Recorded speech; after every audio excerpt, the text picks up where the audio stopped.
বাড়া কোথা দেখালো, আরেকবার দেখা ভাই দেখা। তোকে কে বলেছে বাড়া আমার গাড়ির আয়তন ছোট?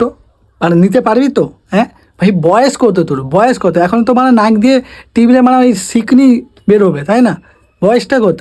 খুব বেড়েছে না, নিচে বেরিয়েছে। তো হে বন্ধুরা, কেমন আছে? আশা করি ভালো আছে সবাই। আজ কথা বলবো পোলিও মামনিকে নিয়ে। হ্যাঁ, যেমন তার ভিডিও তার আজ তেমনভাবেই কথা বলবো। তোমরা আমাকে অ্যাকচুয়ালি নেগেটিভভাবে নেবে না তো, কারণ এদেরকে এইভাবেই জবাব দেওয়া উচিত। তো চলো ভিডিওটা কন্টিনিউ দেখতে থাকো। কি বেরিয়েছে? বেরায়নি তো? তাহলে এখনও ভাই পড়াশোনা কর, তোদের এখন এইসব বয়স নয়, এই নোংরামো করার বয়স নয়। সোশ্যাল মিডিয়া কী জিনিস জানিস না, এমন চোরণ দেবে না, বুঝতে পারবি। ঠিক আছে, পড়াশোনা কর।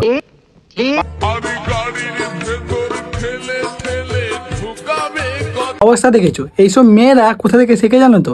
এদের অল্প বয়সে ফোন পেয়ে গেছে। নোংরামো না, নোংরামো বেরিয়ে যাবে। যা পড়াশুনো করছে না, অ্যাক্টিভলি সিগনি বেরোয় এখনও। এইসব নোংরামো পাগলপনা না করে যা পড়াশুনো কর। আয়তন ছোট, এমন ঠোকন দেবে না সবাই, বুঝতে পারবি কত আয়তন ছোট।